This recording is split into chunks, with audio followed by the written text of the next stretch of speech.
Hello, we're excited to show you our native speech capabilities.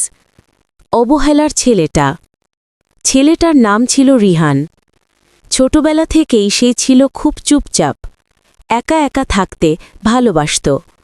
কিন্তু সে একা থাকতে ভালোবাসত না, তাকে একা থাকতে বাধ্য করা হয়েছিল। তার পরিবারের সবাই যেন তাকে অবহেলা করত। কারো মুখে তার জন্য একটা স্নেহের কথা ছিল না, কেউ তাকে জড়িয়ে ধরত না। স্কুলে বন্ধুদের সঙ্গে হাসত, কিন্তু বাড়ি ফিরলেই চারপাশে নীরবতা, কারো মনে জায়গা ছিল না তার জন্য। দিনগুলো এভাবেই কেটে যাচ্ছিল। একদিন কলেজে গিয়ে তার দেখা হলো মায়া নামের এক মেয়ের সঙ্গে। মায়া হাসলে রিহানের পৃথিবীটা যেন আলোয় ভরে যেত। ধীরে ধীরে তারা কাছাকাছি এলো, কথা বাড়ল, ভালোবাসা জন্ম নিল। রিহান ভাবল অবশেষে কেউ তাকে সত্যি বুঝেছে।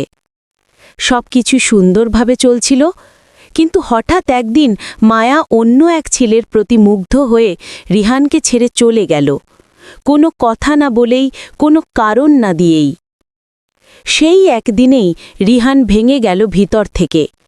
সে আর কাউকে ভালোবাসার সাহস পেল না। নিজের ভেতর দেয়াল তুলে নিল, ভালোবাসা মানে কষ্ট। কিন্তু জীবন তো চমকেই ভরা। অনেক দিন পর একদিন রিহানের দেখা হল